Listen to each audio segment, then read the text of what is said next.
ക്രിസ്തുവിലുള്ള പുതിയ മനുഷ്യൻ. 1 തിമോത്തിയോസ് 6:11 നീയോ ദൈവത്തിന്റെ മനുഷ്യനായുള്ളോവേ.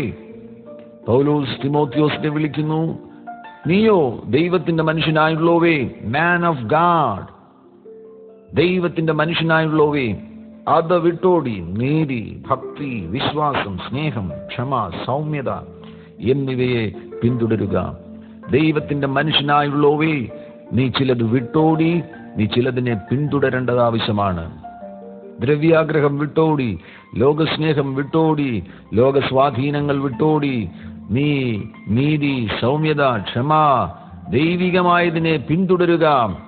ഇവിടെ രേഖപ്പെടുത്തിയിരിക്കുന്നു 1 തിമോത്തിയോസ് 6:10 ദ്രവ്യാഗ്രഹം സകലവിധ ദോഷത്തിനും മൂലമല്ലോ. ഇത് ചിലർ കാംക്ഷിച്ചിട്ട് വിശ്വാസം വിട്ടുഴന്ന് ബഹുദുഃഖങ്ങൾക്ക് അധീനരായി തീർന്നിരിക്കുന്നു. ആത്മലോകത്തെ ഭൗതിക ലോകം അതിജീവിക്കുവാൻ ശ്രമം നടത്തും. ഭൗതിക വസ്തുക്കളുടെ ലോകം, ദ്രവ്യാഗ്രഹത്തിന്റെ ലോകം, പണത്തിന്റെ ലോകം നിന്റെ മേൽ വെളിപ്പെടേണ്ട പരിശുദ്ധാത്മാവിന്റെ പ്രവൃത്തികളെ അതിജീവിക്കുവാൻ ശ്രമം നടത്തും. നിന്റെ ശ്രദ്ധ അതിലേക്ക് പോകുന്നുവെങ്കിൽ, നിന്റെ മുൻഗണനകൾ അതിനായി തീരുന്നുവെങ്കിൽ ഭൗതിക ലോകം നിന്നെ കീഴ്പ്പെടുത്തുവാൻ ശ്രമം നടത്തും. ഭൗതിക ലോകം താൽക്കാലികം മാത്രമാകുന്നു. നാം ഇന്ന് കാണുന്ന വസ്തുവകകൾ ഒരു ദിവസം അപ്രത്യക്ഷമാകുവാനിടവരും. നിലനിൽക്കുന്നതും യാഥാർത്ഥ്യമാകുന്നതും ആത്മലോകമാണ്. ആത്മലോകം നിലനിൽക്കുന്നതാകുന്നതിനാൽ പരിശുദ്ധാത്മാവിനാൽ ലഭ്യമാകുന്ന പ്രവർത്തികൾക്ക് വേണ്ടിയാണ് നാം ഒന്നാം സ്ഥാനം കൊടുക്കേണ്ടത്. നാം ശരിയായ തെരഞ്ഞെടുപ്പുകൾ നടത്തണം. നമ്മിൽ ശരിയായ മുൻഗണനകൾ വെളിപ്പെടണം. അനേകരിൽ തെറ്റായ തെരഞ്ഞെടുപ്പുകൾ വെളിപ്പെടുന്നതിനാൽ അവരുടെ ദിശ മാറിപ്പോകുന്നു, ലക്ഷ്യം മാറിപ്പോകുന്നു, ശ്രദ്ധ മാറിപ്പോകുന്നു. അവർ ആത്മലോകത്തിൽ നിന്ന് അകന്നകന്നു പോകുന്നു. പരിശുദ്ധാത്മ പ്രവർത്തികളിൽ നിന്ന് ദൂരെ പോകുന്നു. ഭൗതിക ലോകം അവരെ കീഴ്പ്പെടുത്തുകയാണ്. പണത്തിന്റെ വഞ്ചന, ദ്രവ്യാഗ്രഹത്തിന്റെ ചതിവ് അവരെ കീഴ്പ്പെടുത്തുവാൻ ശ്രമം നടത്തുന്നു. അതാണ് പൗലോസ് തിമോത്തിയോസിനോട് പറയുന്നത്, നീയോ ദൈവത്തിന്റെ മനുഷ്യനായുള്ളോവേ. നീ ഒരു ദൈവത്തിന്റെ മനുഷ്യനാണ്. നീ ഒരു ദൈവത്തിന്റെ മനുഷ്യനാകുന്നതിനാൽ ദൈവത്തിന്റെ കാര്യങ്ങളിലാണ് നിന്റെ ശ്രദ്ധ പതിയേണ്ടത്. നിന്റെ മുൻപിൽ തിരഞ്ഞെടുക്കുവാൻ തക്ക അവസരങ്ങൾ വെളിപ്പെടും, ചോയ്സസ്. ആ ചോയ്സസ് വെളിപ്പെടുമ്പോൾ എന്താണ് നീ തിരഞ്ഞെടുക്കുവാൻ പോകുന്നത്? നിന്റെ തിരഞ്ഞെടുപ്പ് തെറ്റിയാൽ ആ തിരഞ്ഞെടുപ്പ് തെറ്റുന്നത് മുഖാന്തരമായി നിനക്ക് ലഭ്യമാകേണ്ട സ്വർഗീയമായ നന്മകൾ നഷ്ടമാകുവാനിടവരും. ലൂക്കോസിന്റെ സുവിശേഷം 24-ാമത്തെ അധ്യായത്തിൽ യെരുശലേമിൽ നിന്ന് എമ്മോസിലേക്ക് പോകുന്ന ശിഷ്യന്മാരെ നമുക്ക് കാണുവാൻ കഴിയുന്നുണ്ട്. കർത്താവാകുന്ന യേശുവിന്റെ ക്രൂശീകരണത്തോടുകൂടെ അവരുടെ പ്രതീക്ഷകൾ നഷ്ടമായി. അവർ നിരാശരായി തീർന്നു. അതായിരിക്കാം അവർ ഈ പിന്മാറ്റത്തിന് തയ്യാറാകുന്നത്. ജീവൻ വ്യാപരിക്കുന്ന നഗരത്തിൽ നിന്ന് ശാപം വ്യാപരിക്കുന്ന നഗരത്തിലേക്ക് അവർ യാത്ര ചെയ്യുന്നതിന്റെ കാരണം അതായിരിക്കാം. എന്നാൽ അവർക്ക് വചനത്തിന്റെ സത്യം ആഴത്തിൽ അറിയാൻ കഴിഞ്ഞിരുന്നു എങ്കിൽ അവർ ഈ തീരുമാനമെടുക്കുമായിരുന്നില്ല. അവരുടെ അരികിലേക്കാണ് യേശു നടന്നു വരുന്നത്. യേശു വന്ന് അവർക്ക് വചനം വെളിപ്പെടുത്തി കൊടുക്കുന്നു, വചനത്തിൽ നിന്ന് പൊരുൾ തിരിച്ചു കൊടുക്കുന്നു. അവർ നടന്നു പോകുന്ന സന്ദർഭത്തിൽ യേശുവിന്റെ വചനങ്ങൾ കേൾക്കുമ്പോൾ അവരുടെ ഉള്ളം കത്തുകയാണ്. അകത്തുള്ള തീക്ക് വീണ്ടും തീ പിടിക്കുന്നു. കെടുവാൻ തുടങ്ങുന്ന തീക്ക് വീണ്ടും തീ പിടിക്കുന്നു.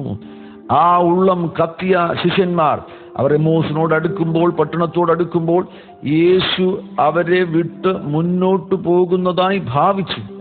അവർക്ക് തിരഞ്ഞെടുക്കുവാൻ ഒരു അവസരം കൊടുക്കുകയാണ്. യേശു ഭാവിക്കുകയാണ്, മുന്നോട്ട് പോകുന്ന ഭാവം കാണിച്ചു. എന്നാൽ അവർ അത് മനസ്സിലാക്കി. ആ തിരഞ്ഞെടുപ്പിന്റെ സാധ്യത അവർ മനസ്സിലാക്കി. ആ അവസരത്തിൽ അവർ ശരിയായ കാര്യം തിരഞ്ഞെടുക്കുവാനിടയായി. യേശുവിനെ കൂടാതെ തങ്ങളുടെ അരികിൽ വന്ന വ്യക്തി, വചനം വെളിപ്പെടുത്തിയ വ്യക്തി, ഞങ്ങളുടെ ഉള്ളം കത്തിച്ച വ്യക്തി, ആ വ്യക്തിയെ കൂടാതെ ആ രാത്രിയിൽ അവർക്ക് പാർക്കുവാൻ കഴിയില്ല എന്നുള്ള തീരുമാനത്തിൽ അവർ എത്തിച്ചേർന്നു. അവർ ശരിയായ കാര്യം തിരഞ്ഞെടുത്തു. യേശുവിനോട് പറഞ്ഞു, പോകരുത്. യേശു ആകുന്നു എന്ന് അവർ അറിഞ്ഞില്ല. യേശുവിനോട് അവർ പറഞ്ഞു, ഞങ്ങളോടുകൂടെ പാർക്കാം. നേരം വൈകി അസ്തമിച്ചുവല്ലോ. യേശുവിനെ അവർ വിടുവാൻ തയ്യാറായില്ല. യേശു അവരുടെ അരികിൽ പാർക്കുവാൻ തയ്യാറായപ്പോൾ, അവരുമായി വീണ്ടും സംഭാഷണം തുടർന്നപ്പോൾ, ഒരുമിച്ച് അവർ അപ്പം നുറുക്കിയ സന്ദർഭത്തിലാണ് അവരുടെ കണ്ണു തുറക്കുവാനിടയായത്. നിന്റെ കണ്ണു തുറക്കുവാനിടവരട്ടെ. യേശുവിന്റെ സാന്നിധ്യം മുഖാന്തരം നിന്റെ കണ്ണ് തുറക്കുവാനിടവരട്ടെ. ലോകകാര്യങ്ങളിലേക്ക് തുറക്കപ്പെട്ടിരിക്കുന്ന കണ്ണ് അടഞ്ഞുപോയി ദൈവകാര്യങ്ങളിലേക്ക് നിന്റെ കണ്ണ് തുറക്കുവാനിടവരട്ടെ. വചനത്തിലെ സത്യം നിനക്ക് വെളിപ്പെടുവാനിടവരട്ടെ. താൽക്കാലികമാകുന്ന ഈ ലോകത്തിലെ ആകർഷണങ്ങളിൽ നിന്ന് നിന്റെ ഹൃദയവും നിന്റെ ആഗ്രഹങ്ങളും സ്വതന്ത്രമാകുവാനിടവരട്ടെ. നിന്നിൽ ശരിയായ ആഗ്രഹങ്ങൾ വെളിപ്പെടട്ടെ, ശരിയായ തെരഞ്ഞെടുപ്പുകൾ വെളിപ്പെടട്ടെ. ഗൗരവമേറിയ പലതിനെയും നാം നിസ്സാരമായി കാണും. നിസ്സാരമായ പലതിനെയും നാം അനാവശ്യമായ പ്രാധാന്യത്തോടുകൂടെ കാണുവാനിടവരും. അത്തരത്തിലുള്ളൊരു സമൂഹത്തിലാണ് നാം ജീവിക്കുന്നത്.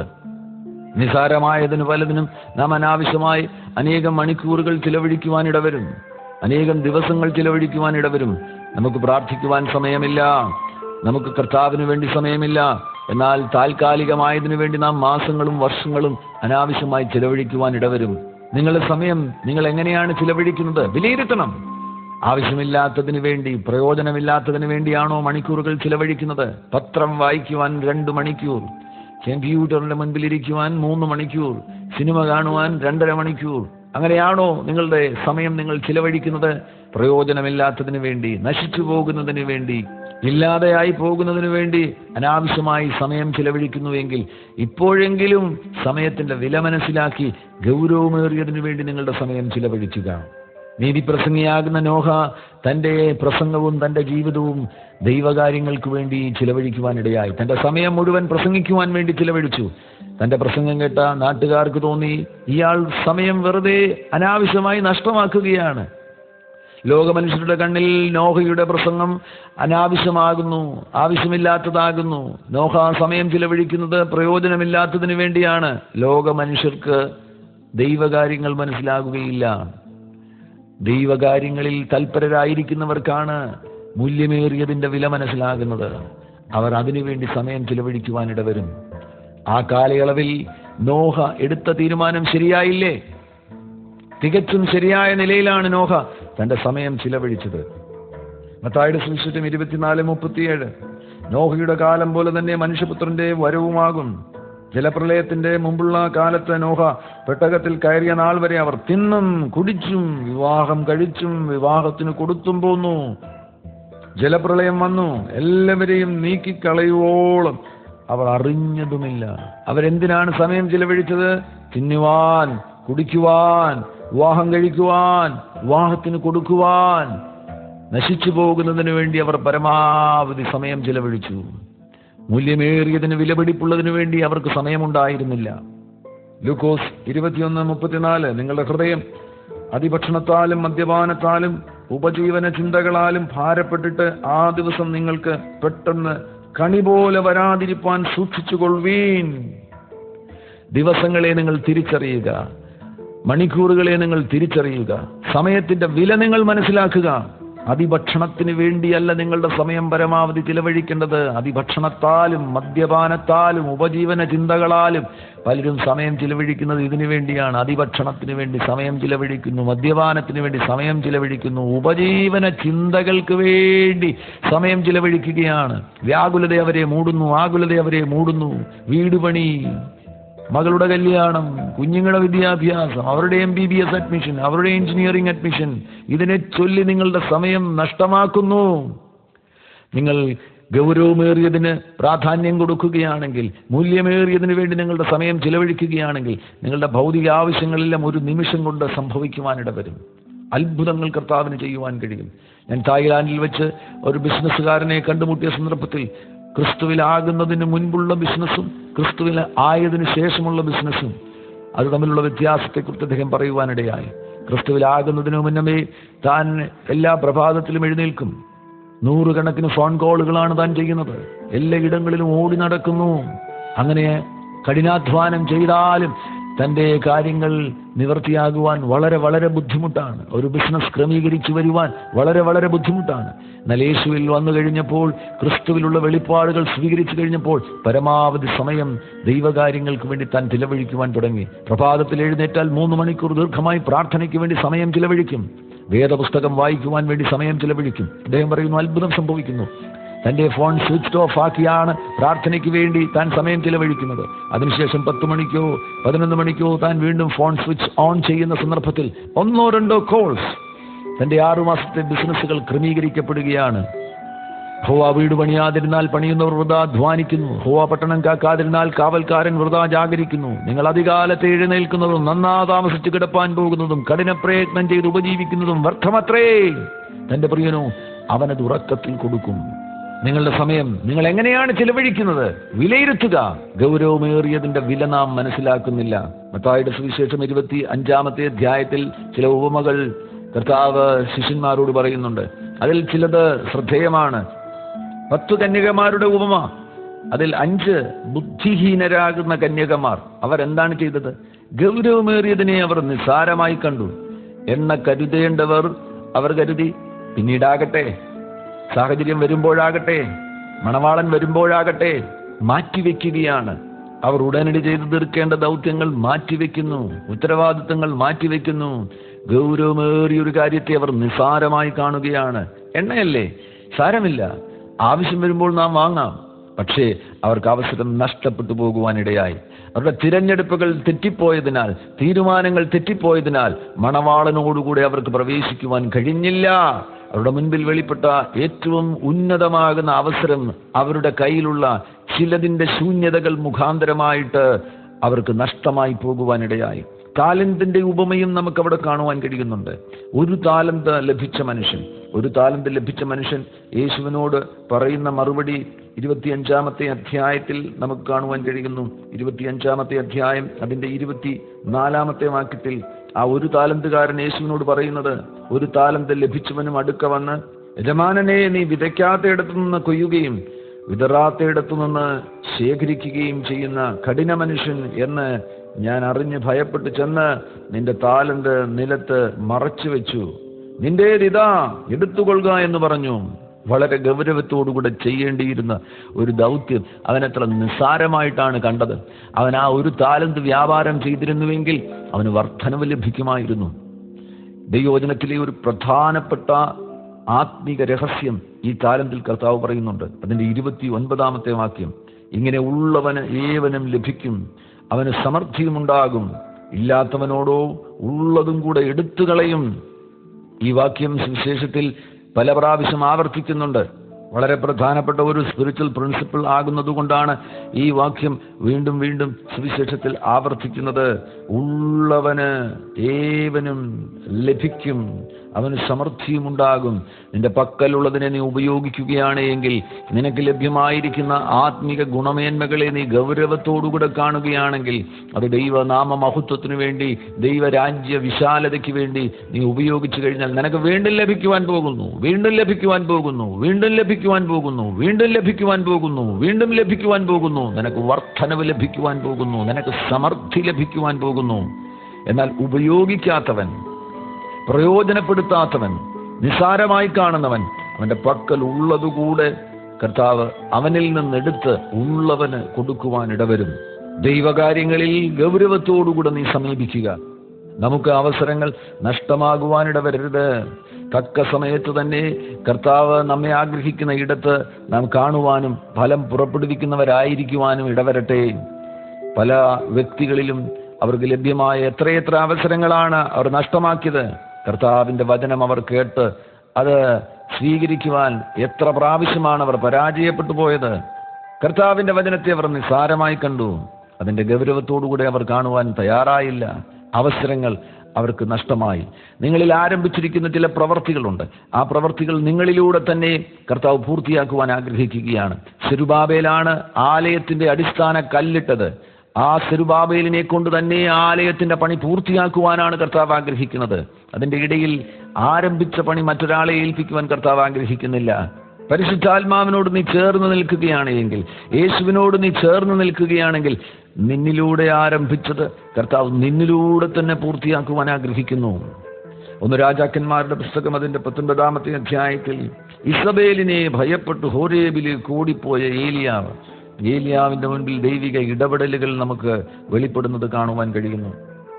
അതിന്റെ 11-ാമത്തെ വാക്യം മുതൽ കർത്താവിന്റെ പ്രവൃത്തി അവനിൽ വെളിപ്പെടുന്നതായി നമുക്ക് കാണുവാൻ കഴിയുന്നു. അഭിഷേകത്തിന്റെ പല അളവുകൾ അവന്റെ മുൻപിൽ വെളിപ്പെടുന്നു. തുടക്കത്തിൽ ഒരു കാറ്റടിക്കുന്നു, എന്നാൽ കാറ്റിൽ യഹോവ ഇല്ലായിരുന്നു. അഭിഷേകത്തിന്റെ ഓരോ അളവുകൾ അവിടെ വെളിപ്പെടുകയാണ്. കാറ്റിൽ അതിനുശേഷം ഭൂകമ്പത്തിൽ, അതിനുശേഷം അഗ്നിയിൽ 3 പ്രത്യേക നിലവാരങ്ങൾ അവിടെ വെളിപ്പെടുന്നു. കാറ്റിന്റെ അളവ് വെളിപ്പെടുന്നു, ഭൂകമ്പത്തിന്റെ അളവ് വെളിപ്പെടുന്നു, അഗ്നിയുടെ അളവ് വെളിപ്പെടുന്നു. എന്നാൽ അതിനുശേഷം അതിൽ ഉയർന്നൊരളവ് വെളിപ്പെടുകയാണ്. ഒരു മൃദുസ്വരം വെളിപ്പെടുന്നു. A small still voice. അവന്റെ മുൻപിൽ വെളിപ്പെടുന്ന സ്മോൾ സ്റ്റിൽ വോയിസ്, മൃദുസ്വരം. ആ മൃദുസ്വരം ഇസബേല്യ സ്പിരിറ്റിനെ ആദേശത്തു നിന്ന് തകർക്കുവാൻ വേണ്ടിയുള്ളതാണ്. ഏലിയാവേ, ബാലിന്റെ പ്രവാചകന്മാരെ വെട്ടുവാൻ ദൈവത്തിന്റെ പരിശുദ്ധാത്മാവ് നിന്നെ ഉപയോഗിച്ചു. എന്നാൽ നിന്റെ ദൗത്യങ്ങൾ പൂർത്തിയായിട്ടില്ല. നിന്റെ ദൗത്യങ്ങൾ പൂർത്തിയാകണമെങ്കിൽ ബാലിന്റെ പ്രവാചകന്മാർ കൊല്ലപ്പെട്ടു. എന്നാൽ ഇന്നും ദേശത്ത് കുടിയിരിക്കുന്ന, ദേശത്ത് സ്വാധീനം നടത്തുന്ന ഇസബേല്യ ആത്മാവുണ്ട്. ആ ഇസബേല്യ ആത്മാവിനെ എന്നേക്കുമായി ആ ദേശത്തു നിന്ന് ഓടിച്ചു കളയുവാൻ, ഇല്ലാതെയാക്കുവാൻ, ശൂന്യമാക്കുവാൻ വേണ്ടി കർത്താവ് നിന്നെ ഉപയോഗിക്കുവാൻ ആഗ്രഹിക്കുന്നു. നീ ആരംഭിച്ച പ്രവൃത്തി നിന്നിലൂടെ തന്നെ പൂർത്തീകരിക്കുവാനാണ് കർത്താവ് ആഗ്രഹിക്കുന്നത്. ഏലിയാവിന്റെ മറുപടി എന്തായിരുന്നു? ഞാൻ മറ്റു പ്രവാചകന്മാരെക്കാളൊന്നും വളരെ യോഗ്യതയുള്ളവനല്ല. അഥവാ ഏലിയാവ് അവിടെ മനഃപൂർവ്വമായിട്ട് കർത്താവിനോട് അനുവാദം ചോദിക്കുകയാണ്. എന്റെ ദൗത്യങ്ങൾക്ക് ഞാൻ വിരാമം കുറിച്ചോട്ടെ, അവസാനിപ്പിച്ചോട്ടെ. ഞാൻ അങ്ങയുടെ സന്നിധിയിലേക്ക് വന്നു ചേരുവാൻ ആഗ്രഹിക്കുന്നു, വിശ്രമിക്കുവാൻ ആഗ്രഹിക്കുന്നു, സ്വസ്ഥതയും സമാധാനവും അനുഭവിക്കുവാൻ ആഗ്രഹിക്കുന്നു. ഈ ബദ്ധപ്പാടുകളുടെ നടുവിൽ നിന്ന് എനിക്കൊരു വിശ്രമകാലം ആവശ്യമാണ്. ഞാൻ ഒത്തിരി ഓടി, ഒത്തിരി അധ്വാനിച്ചു, ഒത്തിരി കഷ്ടപ്പെട്ടു, ഒത്തിരി വെല്ലുവിളികളെ നേരിട്ടു, മടുത്തു. ഏലിയാവ് മടുത്തുപോയി. അവനെടുത്ത തീരുമാനത്തിനോട് കർത്താവിന് അനുകൂലിക്കേണ്ടതായിട്ട് വന്നു. അതൊരു തിരഞ്ഞെടുപ്പായിരുന്നു. തനിക്ക് തിരഞ്ഞെടുക്കുവാൻ കഴിയുമായിരുന്നു. തനിക്ക് തൻ്റെ ശുശ്രൂഷകൾ, തൻ്റെ ദൗത്യങ്ങൾക്ക് വിരാമം കുറിച്ച് കർത്താവിൻ്റെ സന്നിധിയിലേക്ക് ചേർക്കപ്പെടുവാൻ ആ തിരഞ്ഞെടുപ്പ് അവനെ സംബന്ധിച്ചിടത്തോളം അത് സ്വീകരിക്കുവാൻ കഴിയും. അല്ല, അവൻ തിരഞ്ഞെടുത്തിരുന്നുവെങ്കിൽ അവൻ ആ ശുശ്രൂഷകളും ദൗത്യങ്ങളും പൂർത്തിയാക്കുവാൻ കഴിയുമായിരുന്നു. എന്നാൽ അതിനു പകരമായിട്ട് അടുത്ത തലമുറയിലേക്ക് അത് കൈമാറ്റം ചെയ്തു. ദൈവത്തിൻ്റെ മനുഷ്യനായുള്ളവേ, നിന്റെ തിരഞ്ഞെടുപ്പുകൾ ദൈവത്തിന്റെ വചനപ്രകാരമായി തീരുവാനിടവരട്ടെ. കർത്താവാകുന്ന യേശുവിന്റെ ശബ്ദം നീ കേൾക്കുവാനിടവരട്ടെ. നിന്റെ തെരഞ്ഞെടുപ്പുകൾ തെറ്റിപ്പോകുവാൻ ഇടവരരുത്. മുൻഗണനകൾ തെറ്റിപ്പോകുവാൻ ഇടവരരുത്. പരിശുദ്ധാത്മാവിന് വേണ്ടി അധികം ദാഹിക്കുക. ഈ തലമുറയിൽ ദൈവം നിന്നെ പ്രയോജനപ്പെടുത്തുവാൻ ആഗ്രഹിക്കുന്നു. പരിശുദ്ധാത്മാവിന് വേണ്ടി ദാഹിക്കുക. നിന്റെ ആത്മാവിൽ, പരിശുദ്ധാത്മാവിൽ നിന്ന് ലഭ്യമാകുന്ന ഗുണമേന്മകളെ നിനക്ക് അധികം സ്വീകരിക്കുവാൻ കഴിയും. നമ്മുടെ ആത്മാവ്, മനുഷ്യാത്മാവിനും പരിമിതികളില്ല. ക്രിസ്തുവിന്റെ വചനത്താൽ ജീവൻ ലഭിച്ച മനുഷ്യാത്മാവിന് അധികം ദൈവിക മൂല്യങ്ങൾ സ്വീകരിക്കുവാൻ കഴിയും. പരിശുദ്ധാത്മാവിൽ നിന്നുള്ള നിറവുകൾ സ്വീകരിക്കുവാൻ കഴിയും. അഭിഷേകത്തിന്റെ ഉയർന്ന അളവുകൾ സ്വീകരിക്കുവാൻ കഴിയും. നിങ്ങളുടെ ആത്മാവിൽ ഒരു വികാസം സംഭവിക്കും. നമ്മുടെ ശരീരത്തിന് പരിമിതികളുണ്ട്. ഭക്ഷണം കഴിക്കുവാൻ തുടങ്ങിയാൽ ഒരു പരിധി കഴിയുമ്പോൾ നമ്മുടെ വിശപ്പ് ശമിക്കുവാനിട വരും. അതിനുശേഷം നമുക്ക് കഴിക്കുവാൻ കഴിയില്ല. എന്നാൽ നമ്മുടെ ആത്മാവിന് പരിമിതികളില്ല. എത്ര വേണമെങ്കിലും കർത്താവിൽ നിന്ന് നമുക്ക് സ്വീകരിക്കുവാൻ കഴിയും. വർധനവ് സംഭവിക്കും. ആത്മാവിൽ വികാസം സംഭവിക്കും. അധികം നമുക്ക് കർത്താവിൽ നിന്ന് സ്വീകരിക്കുവാൻ കഴിയും. നിങ്ങളുടെ ആത്മാവിൽ ഒരു വിശാലമാകുന്ന വർധനവുണ്ടാകട്ടെ. 1 കൊരിന്ത്യർ 14-4 നാം വായിക്കുന്നുണ്ട്, അന്യഭാഷയിൽ സംസാരിക്കുന്നവൻ തനിക്ക് താൻ ആത്മിക വർധന വരുത്തുന്നു. ആത്മിക വർധനവ് സ്പിരിറ്റിനെ എഡിഫൈ ചെയ്യുന്നു. അതൊരു നിലയിൽ വികാസമാണ്. നിന്റെ സ്പിരിറ്റിന് തന്നെ ഒരു വികാസമുണ്ടാകുന്നു. നിന്റെ സ്പിരിറ്റിന് അധികം കാര്യങ്ങളെ സ്വീകരിക്കുവാൻ കഴിയും. ദാഹം ദൈവികമാകുന്നുവെങ്കിൽ, അഭിഷേകത്തിന് വേണ്ടിയുള്ളതാകുന്നുവെങ്കിൽ, പരിശുദ്ധാത്മാവിന് വേണ്ടിയുള്ളതാകുന്നുവെങ്കിൽ നിന്റെ സ്പിരിറ്റിന് അധികം, നിന്റെ ആത്മാവിന് അധികം സ്വീകരിക്കുവാൻ കഴിയും. അഭിഷേകത്തിന് വേണ്ടി ദാഹിക്കുക. അഭിഷേകത്തിന്റെ വില മനസ്സിലാക്കുക. പലരും അഭിഷേകത്തിന്റെ വില മനസ്സിലാക്കുന്നില്ല. ആത്മലോകത്തിൽ നിന്ന് ലഭ്യമാകുന്ന, പരിശുദ്ധാത്മാവിൽ നിന്ന് ലഭ്യമാകുന്ന സ്വർഗീയമായതിന്റെ വില പലരും മനസ്സിലാക്കുന്നില്ല. ഈ ലോകത്തിന്റെ പിന്നാലെ അവർ ഓടി നടക്കുകയാണ്. വസ്തുവകകളുടെ പിന്നാലെ അവർ ഓടി നടക്കുകയാണ്. ആത്മലോകം ഭൗതിക ലോകത്തിന്റെ മുകളിലാകുന്നതിനാൽ ആത്മലോകത്തിൽ ഫോക്കസ്ഡ് ആകുന്നവന് ഭൗതിക ലോകത്തിൽ നിന്ന് ലഭ്യമാകേണ്ട നന്മകളെല്ലാം തക്ക സമയത്ത് ആവശ്യമുള്ളത് ലഭ്യമാകുവാനിടവരും. അവന്റെ ശ്രദ്ധ ആത്മലോകത്തിലാകുന്നു. അഭിഷേകത്തിന്റെ വില മനസ്സിലാക്കുക. പരിശുദ്ധാത്മാവിൽ നിന്ന് ലഭ്യമാകുന്നതിനു വേണ്ടി ദാഹത്തോട് അതിനെ പിന്തുടരുക. നീതിയെ പിന്തുടരുക, സൗമ്യതയെ പിന്തുടരുക, അഭിഷേകത്തെ പിന്തുടരുക. 1 രാജാക്കന്മാരുടെ പുസ്തകം 19-ാമത്തെ അധ്യായത്തിൽ ഏലിയാവ് ഏലീശയുടെ മേൽ പുതപ്പെടുന്ന സന്ദർഭം അതിന്റെ 19-ാമത്തെ വാക്യത്തിൽ നമുക്ക് കാണുവാൻ കഴിയുന്നു. അടുത്ത തലമുറയെ ഒരുക്കുവാൻ വേണ്ടി, അടുത്ത തലമുറയിലേക്ക് കൈമാറ്റം ചെയ്യുവാൻ വേണ്ടി തന്റെ പുതപ്പ് ഏലീശയുടെ മേലിടുന്നു. അവിടെ ഒരു പ്രധാനപ്പെട്ട സന്ദേശമുണ്ട്. അന്നത്തെ നാളുകളിൽ ആ സന്ദേശം ഇതായിരുന്നു: പുതപ്പ് ആരുടെ മേലിടുന്നുവോ ആ ഇടുന്ന വ്യക്തി ആ പുതപ്പ് ആരുടെ മേലിട്ടോ ആ വ്യക്തിയോട് അതിലൂടെ ഒരു സന്ദേശം അറിയിക്കുകയാണ്: നിന്നിൽ ഇല്ലാത്ത ഒരു മൂല്യം എന്നിലുണ്ട്. ആ ഗുണമേറിയ മൂല്യം, വിലപിടിപ്പുള്ള മൂല്യം ഞാൻ നിന്നിലേക്ക് പകരുവാൻ ആഗ്രഹിക്കുന്നു, ഞാൻ നിനക്ക് തരുവാൻ ആഗ്രഹിക്കുന്നു. അതാണ് ഇതിലെ പ്രധാനപ്പെട്ട സന്ദേശം. ഏലിയാവ് പുതപ്പ് ഏലീശയുടെ മേലിടുമ്പോൾ ഏലിയാവ് അതിലൂടെ അർത്ഥമാക്കുന്നത്: ഏലീശയെ, നിന്നിലില്ലാത്തത് ചിലത് എന്നിലുണ്ട്, വിലപിടിപ്പുള്ള ചിലത് എന്നിലുണ്ട്. അത് ഞാൻ നിന്നിലേക്ക് പകരുവാൻ ആഗ്രഹിക്കുന്നു, ഞാൻ നിനക്കത് തരുവാൻ ആഗ്രഹിക്കുന്നു. യഥാർത്ഥത്തിൽ ഏലീശ വളരെ സമ്പന്നനാകുന്ന ഒരു മനുഷ്യനായിരുന്നു. ആ ഭാഗത്ത് നിങ്ങൾക്ക് കാണുവാൻ കഴിയുന്നുണ്ട്. 12 കാളയെ പൂട്ടി ഉഴുവിച്ചു കൊണ്ടിരുന്ന ഒരു സമയത്താണ് ഏലിയാവ് ചെന്ന് ഏലീശയുടെ മേൽ പുതപ്പെടുന്നത്.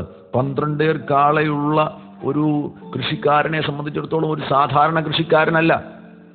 താനൊരു ധനികനാകുന്ന കൃഷിക്കാരനാണ്.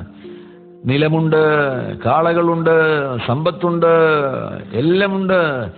ആ വിലപിടിപ്പുള്ളതെല്ലാത്തിൻ്റെയും നടുവിൽ, ധനസമൃദ്ധിയുടെ നടുവിൽ തനിക്ക് അത്ഭുതം തോന്നുകയാണ്. എനിക്കില്ലാത്തത് എന്താണ് ഈ മനുഷ്യൻ എൻ്റെ മേൽ പകരുവാൻ പോകുന്നത്? ഇവിടെയാണ് നിന്റെ ആത്മീക കണ്ണുകൾ തുറക്കപ്പെടേണ്ടത്. വെളിപ്പാടില്ലെന്നുണ്ടെങ്കിൽ നിനക്ക് ഈ അവസരം നഷ്ടമാകും, എന്നേക്കും നഷ്ടമാകുവാനിടവരും.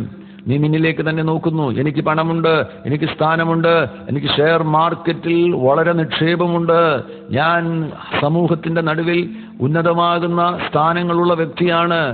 എനിക്ക് ഇല്ലാത്തത് എന്താണ് ഈ മനുഷ്യൻ എൻ്റെ മേൽ പകരുവാൻ പോകുന്നത്? അയാളുടെ പക്കൽ ഒന്നുമില്ലല്ലോ. ഏലിയാവിനെ സംബന്ധിച്ചിടത്തോളം അടുത്ത ദിവസം ഭക്ഷണം കഴിക്കണമെങ്കിൽ ഒരു അത്ഭുതം നടക്കേണ്ടത് ആവശ്യമാണ്.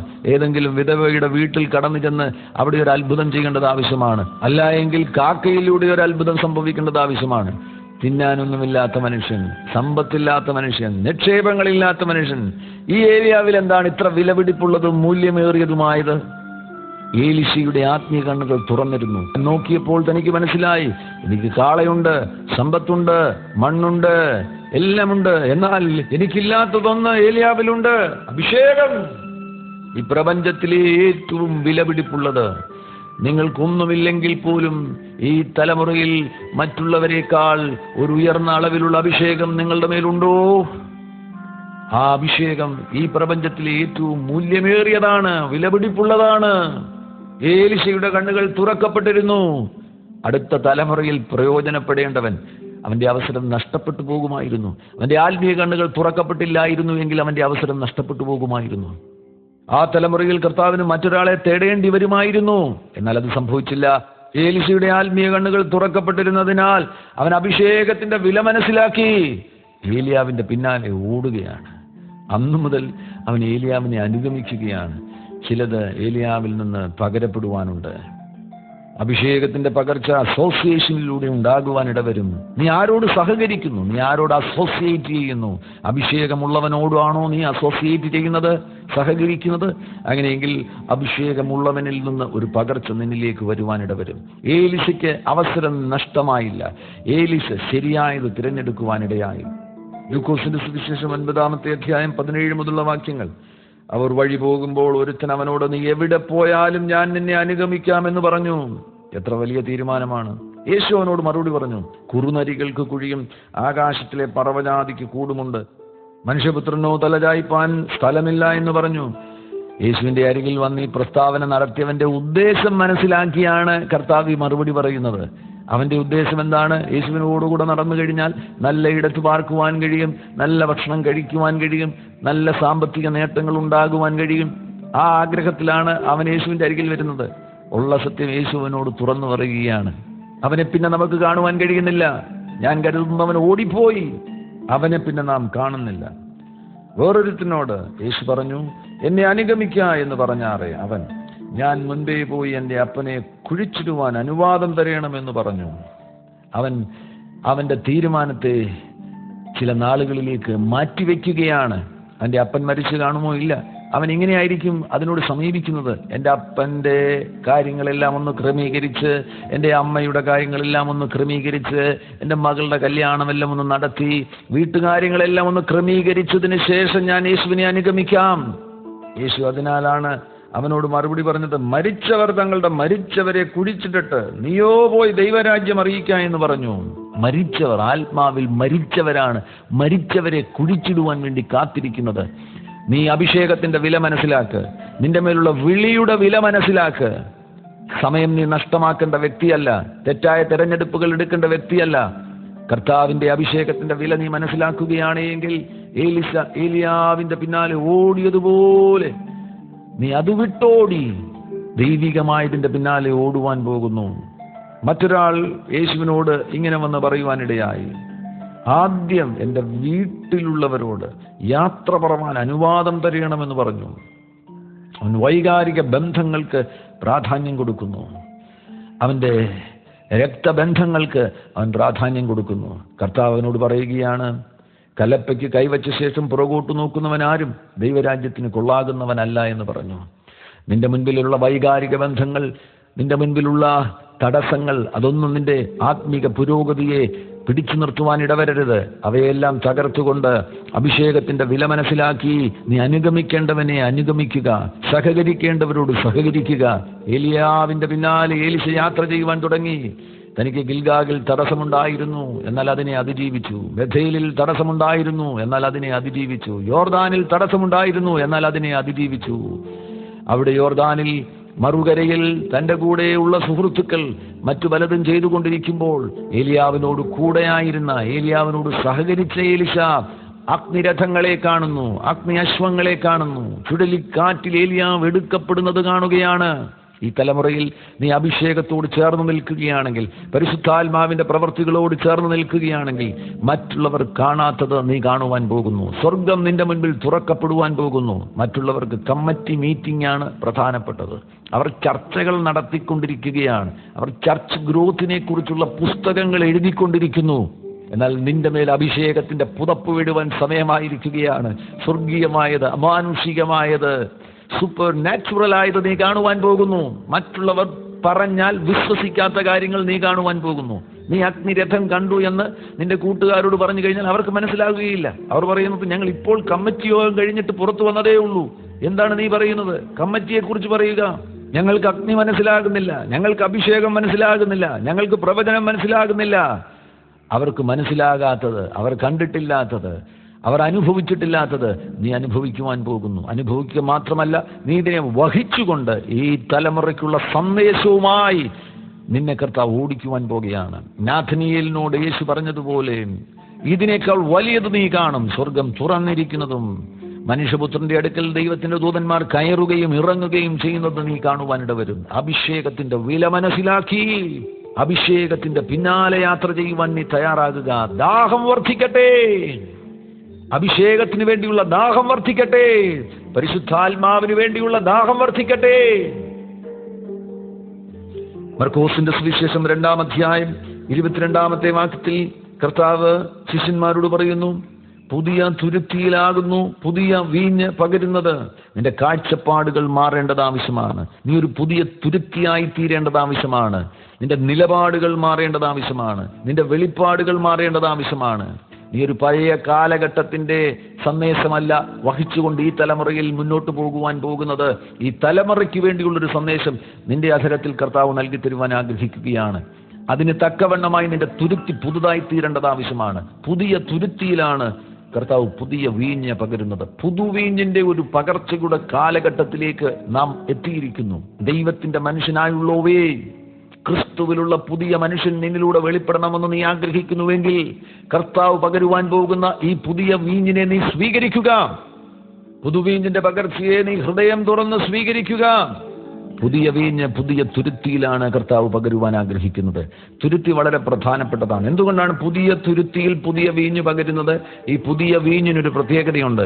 പുതിയ വീഞ്ഞ് തുരുത്തിയിൽ ഒഴിച്ചതിന് ശേഷവും ഫെർമെന്റഡ് ആകുവാനിട വരും, വികാസമുണ്ടാകുവാനിട വരും, അളവിന് വർധനമുണ്ടാകുവാനിട വരും. വീഞ്ഞിന്റെ അളവ് വർദ്ധിക്കുന്നതിനനുസരിച്ച് ഈ തുരുത്തി വികസിച്ചു കൊടുക്കേണ്ടത് ആവശ്യമാണ്. പല തുരുത്തികൾക്കും വികസിക്കുവാൻ കഴിയില്ല. പഴയ തുരുത്തികൾ പരമാവധി വികസിച്ചു കഴിഞ്ഞു, അവയ്ക്കിനി വികസിക്കുവാൻ കഴിയുകയില്ല. അതാണ് പഴയ തുരുത്തികൾ കർത്താവിന് പുതിയ വീഞ്ഞ് പകരുവാൻ കഴിയാതിരിക്കുന്നത്. വീഞ്ഞ് ഒഴിച്ചതിനു ശേഷവും അത് ഫെർമെന്റഡ് ആകുന്നതിനാൽ പഴയ തുരുത്തി പരമാവധി വികസിച്ചു കഴിഞ്ഞു, പഴയ തുരുത്തി പരമാവധി കണ്ടു കഴിഞ്ഞു, പഴയ തുരുത്തി പരമാവധി അനുഭവിച്ചു കഴിഞ്ഞു. ഇനി ഇതിലധികം ഒന്നുമില്ല. അങ്ങനെയുള്ളൊരു നിഗമനത്തിലും നിലപാടിലും പഴയ തുരുത്തി എത്തിയിരിക്കുകയാണ്. നിന്റെ 40 വർഷത്തെ അനുഭവം മുഖാന്തരം നീ അവിടെയാണ് എത്തിയിരിക്കുന്നത് എങ്കിൽ ഇന്നെങ്കിലും മനസ്സിലാക്കുക, നീ ഇതുവരെ അനുഭവിച്ചിട്ടില്ലാത്തത് ചിലത് കർത്താവിന് പകരുവാനുണ്ട്. ദൈവരാജ്യത്തിന്റെ പ്രത്യേകത, നാം ഈ ഭൂമിയിൽ എത്ര കാലം ജീവിച്ചിരിക്കുന്നുവോ, കർത്താവിന്റെ വരവിന് താമസിക്കുകയാണെങ്കിൽ ആ അവസാന ദിവസം വരെയും പുതിയത് കർത്താവിൽ നിന്ന് പ്രാപിക്കുവാനുള്ള അവസരമുണ്ട്. അധികം കർത്താവിൽ നിന്ന് പ്രാപിക്കുവാനുള്ള അവസരമുണ്ട്. കൂടുതൽ കർത്താവിൽ നിന്ന് ലഭ്യമാകുവാനുള്ള അവസരമുണ്ട്. മതി എന്ന് പറയേണ്ട കാര്യമില്ല. ഇപ്പോൾ ഉള്ളതിൽ നിന്ന് അടുത്ത നിലവാരത്തിലേക്ക് നിനക്ക് പോകുവാൻ കഴിയും, അടുത്ത ലെവലിലേക്ക് നിനക്ക് പോകുവാൻ കഴിയും, അടുത്ത അളവിലേക്ക് നിനക്ക് പോകുവാൻ കഴിയും. പരിശുദ്ധാത്മാവിന് വേണ്ടി ദാഹിക്കുക, അഭിഷേകത്തിന് വേണ്ടി ദാഹിക്കുക. ഒരു പുതിയ തുരുത്തിയായി തീരുവാൻ വേണ്ടി നീ നിന്നെ തന്നെ കർത്താവിന്റെ കരങ്ങളിൽ ഏൽപ്പിച്ചു കൊടുക്കുക. യേശുവിന്റെ സമയത്ത് തുരുത്തികൾ ഉണ്ടാക്കുന്നതിനെ കുറിച്ച് നമുക്ക് മനസ്സിലാക്കുവാൻ കഴിയുന്നത്, ഈ തുരുത്തി ഒരു പ്രോസസ്സിലൂടെ കടന്നുപോയാണ് ഇത് പുതിയ തുരുത്തിയായി തീരുന്നത്. ആ മൃഗത്തോൽ കഠിനമാകുന്ന ചൂടിലൂടെ കടന്നു പോകുന്നു. അവനറിയില്ല എന്താണ് അതായിത്തീരുവാൻ പോകുന്നത് എന്ന്. കഠിനമായ ചൂടിലൂടെ കടന്നു പോകുമ്പോൾ ആ ചൂട് അതിനെ സഹിക്കാൻ വയ്യ. ഇത്ര വലിയ ചൂട്, ഞാൻ എന്തിനാണ് ഈ വലിയ ചൂടിലായിരിക്കുന്നത്? അതിനുശേഷം അതിനെ കഠിനമാകുന്ന തണുപ്പിലൂടെ കടത്തിവിടുന്നു. എക്സ്ട്രീമാകുന്ന അവസ്ഥകളിലൂടെ കടത്തിവിടുകയാണ്. മറ്റ് സാധാരണ തുകൽ അനുഭവിക്കാത്ത അവസ്ഥകളിലൂടെ കടന്നു പോവുകയാണ്. നീ ചില എക്സ്ട്രീമാകുന്ന സാഹചര്യങ്ങളിലൂടെ കടന്നു പോകുന്നുവെങ്കിൽ നിരാശപ്പെടേണ്ട കാര്യമില്ല. കർത്താവാകുന്ന യേശുവിന് നിന്നെക്കുറിച്ചൊരു വലിയ പദ്ധതിയുണ്ട്. ഇതുവരെ മറ്റാരുടെ മേലും പകർന്നിട്ടില്ലാത്തത് ചിലത് നിന്റെ മേൽ പകരുവാൻ കർത്താവ് ആഗ്രഹിക്കുന്നു. നിന്നിൽ സ്വരൂപിക്കുവാനും നിന്നിൽ നിക്ഷേപിക്കുവാനും കർത്താവ് ആഗ്രഹിക്കുന്നു. നിന്നിലൊരു പുതിയ വീഞ്ഞിന്റെ പകർച്ച വേഗത്തിൽ സംഭവിക്കുവാൻ പോകുന്നു. ഈ മൃഗത്തോൽ തന്നോട് തന്നെ ചോദിക്കുന്നു, ഞാൻ എന്തിനാണ് ഇത്ര കഠിനമാകുന്ന എക്സ്പീരിയൻസസിലൂടെ കടന്നു പോകുന്നത്, എക്സ്ട്രീം ആകുന്ന എക്സ്പീരിയൻസസിലൂടെ കടന്നു പോകുന്നത്? എന്തിനാണ് ഈ എക്സ്ട്രീം ആകുന്ന പ്രോസസ്സിലൂടെ കടന്നു പോകുന്നത്? നിന്നോടുള്ള മറുപടിയാണ്, നിന്നിൽ പുതിയ വീഞ്ഞിന്റെ പകർച്ച വരുവാൻ പോകുന്നു. നീ ഒരു പുതിയ തുരുത്തിയായി തീരുവാൻ പോകുകയാണ്. നീ കഠിനമാകുന്ന പ്രോസസ്സിലൂടെ കടന്നു പോകുന്നതിന്റെ പരിണിത ഫലമായി നീ ഒരു പുതിയ തുരുത്തിയായി തീരുവാൻ പോകുന്നു. പുതിയ തുരുത്തിയായി നീ തീരുമ്പോഴാണ് നിന്നിൽ ഏറ്റവും പുതിയ വീഞ്ഞ് പകരുവാൻ പോകുന്നത്. ആ പുതിയ വീഞ്ഞ് നിന്നിലേക്ക് വരുമ്പോൾ അടുത്ത മണിക്കൂറുകളിൽ നിന്റെ ഉള്ളിലൊരു ഫെർമെന്റേഷൻ നടക്കുന്നു. അളവിനൊരു വ്യത്യാസമുണ്ടാകുന്നു, ഒരു വികാസം സംഭവിക്കുന്നു. ആ വികാസം സംഭവിക്കുമ്പോൾ നീ ആ വികാസത്തിന് അകത്തുള്ളവൻ വികസിക്കുന്നതിനനുസരിച്ച് നീയും വികസിച്ചു കൊടുക്കുകയാണ്. തുരുത്തിയും വികസിച്ചു കൊടുക്കുകയാണ്. അളവ് അകത്ത് വർദ്ധിക്കുമ്പോൾ തുരുത്തി വികസിക്കുന്നു. നിന്നിൽ അളവ് വർദ്ധിക്കുവാൻ പോകുന്നു. അളവ് വർദ്ധിക്കുന്നതിനനുസരിച്ച് നിന്റെ ശബ്ദം വികസിക്കുവാൻ പോകുന്നു. നിന്റെ ദൗത്യങ്ങൾ വികസിക്കുവാൻ പോകുന്നു. ഉത്തരവാദിത്തങ്ങൾ വികസിക്കുവാൻ പോകുന്നു. ഉത്തരവാദിത്തങ്ങളുടെ വർധനവിലേക്ക് ഈ കാലയളവിൽ പരിശുദ്ധാത്മാവ് നിങ്ങളെ നടത്തുവാൻ പോകുകയാണ്. ചെറിയ അളവുകളിൽ നിന്ന് വലിയ അളവുകളിലേക്ക് പരിശുദ്ധാത്മാവ് നിങ്ങളെ നടത്തുവാൻ പോകുന്നു. വിശാലമാകുന്ന നിലകളിലേക്ക് കർത്താവ് നിങ്ങളെ നടത്തുവാൻ പോകുകയാണ്. വികാസം സംഭവിക്കുവാൻ പോകുന്നു. അഭിഷേകത്തിന്റെ അളവിൽ വർധനമുണ്ടാകുവാൻ പോകുന്നു. പുതുവീഞ്ഞ് നിന്നിൽ നുരഞ്ഞ് പതഞ്ഞ് വികസിക്കുവാൻ പോകുന്നു. ഇതുവരെ പറഞ്ഞിട്ടില്ലാത്ത കാര്യങ്ങൾ നീ വിളിച്ചു പറയുവാനിട വരും. ഇതുവരെ ചെയ്തിട്ടില്ലാത്ത കാര്യങ്ങൾ നിന്നിലൂടെ ചെയ്യുവാൻ കർത്താവ് നിന്നെ ഉത്സാഹിപ്പിക്കും. നിന്നെ ആ മേഖലയിൽ കർത്താവ് ഉപയോഗിക്കുവാൻ പോകുകയാണ്. ദൈവത്തിന്റെ മനുഷ്യനായുള്ളവേ, അത് വിട്ടോടി ദൈവികമായതിന്റെ പിന്നാലെ ഓടുവാൻ നീ തയ്യാറാണോ? അങ്ങനെയെങ്കിൽ ദൈവത്തിന്റെ മനുഷ്യനായുള്ളവേ, നിന്റെ മേൽ വളരെ ഉയർന്ന അളവിലുള്ള ഒരു അഭിഷേകത്തിന്റെ പകർച്ച സംഭവിക്കുവാൻ പോകുന്നു. ക്രിസ്തുവിലുള്ള പുതിയ മനുഷ്യൻ നിന്നിലൂടെ വെളിപ്പെടുവാൻ പോകുന്നു. ഈ തലമുറയ്ക്ക് നീ ഒരു അനുഗ്രഹമായി തീരുവാൻ പോകുന്നു. ഈ തലമുറയ്ക്ക് നൽകുവാനുള്ള സന്ദേശം നിന്റെ അധരത്തിൽ കർത്താവ് നൽകി തരുവാൻ പോകുന്നു. ക്രിസ്തുവിലുള്ള പുതിയ മനുഷ്യൻ. ഒരു നിമിഷം ഞാൻ നിങ്ങൾക്ക് വേണ്ടി പ്രാർത്ഥിക്കുവാൻ ആഗ്രഹിക്കുന്നു. പരിശുദ്ധ പിതാവേ, യേശുവിൻ നാമത്തിൽ ഈ പ്രിയപ്പെട്ടവർക്ക് വേണ്ടി പ്രാർത്ഥിക്കുന്നു. ഇന്ന് ഈ വചനം ഇവരിൽ ആഴമേറിയ അളവിൽ ക്രിയ ചെയ്യുവാൻ ഇടവരട്ടെ. അവരുടെ മേൽ ഒരു വലിയ പകർച്ച സംഭവിക്കുവാനിടവരട്ടെ. ഇതുവരെ അവർ സ്വീകരിച്ചിട്ടില്ലാത്ത അഭിഷേകത്തിന്റെ ഒരു പുത്തൻ അളവ് ഈ നിമിഷത്തിൽ തന്നെ അവർ അനുഭവിക്കുവാനിടവരട്ടെ. സ്വീകരിക്കുക, ഇപ്പോൾ തന്നെ അത് പ്രാപിക്കുക. പരിശുദ്ധാത്മാവ് നിങ്ങളെ തൊടുന്നു. അന്ത്യകാലത്ത് സകല ജഡത്തിന്റെ മേലും എൻ്റെ ആത്മാവിനെ പകരുമെന്ന വചനപ്രകാരം ഒരു അന്ത്യകാല ഉണർവിന് വേണ്ടി കർത്താവ് ഇവരെ കണ്ടിരിക്കുന്നതിനാൽ പരിശുദ്ധാത്മാവേ, അവരെ ഇപ്പോൾ സ്പർശിക്കണമേ. അവർ ആയിരിക്കുന്ന ഇടത്ത് അങ്ങയുടെ സ്പർശനം അനുഭവിക്കുവാനിടവരട്ടെ. അവരുടെ മേൽ ഉള്ള ദൈവിക ഗുണമേന്മകൾ വർദ്ധിക്കുവാനിടവരട്ടെ. ഗൗരവമേറിയതിന് ഗൗരവമേറിയ പ്രാധാന്യം കൊടുക്കുവാനിടവരട്ടെ. നിസ്സാരമായത് അവരെ വിട്ടുപോകുവാനിടവരട്ടെ. മൂല്യമേറിയതിനു വേണ്ടി അവർ ഓടുവാനും അഭിഷേകത്തിന്റെ വില മനസ്സിലാക്കി അതിന്റെ പിന്നാലെ ഓടുവാനും അത് സ്വീകരിക്കുവാനും അതിന്റെ നിറവിൽ നിന്നുകൊണ്ട് കർത്താവിന്റെ സന്ദേശം അറിയിക്കുവാനും അവരെ സ്പർശിക്കണമേ എന്ന് യേശുവിൻ നാമത്തിൽ അടിയൻ പ്രാർത്ഥിക്കുന്നു. കർത്താവ് അത് ചെയ്യുന്ന സ്നേഹത്തിനായി സ്തോത്രം ചെയ്യുന്നു. അവർ അത് സ്വീകരിക്കുന്ന സ്നേഹത്തിനായി സ്തോത്രം ചെയ്യുന്നു. യേശുവിൻ നാമത്തിൽ തന്നെ. ആമേൻ.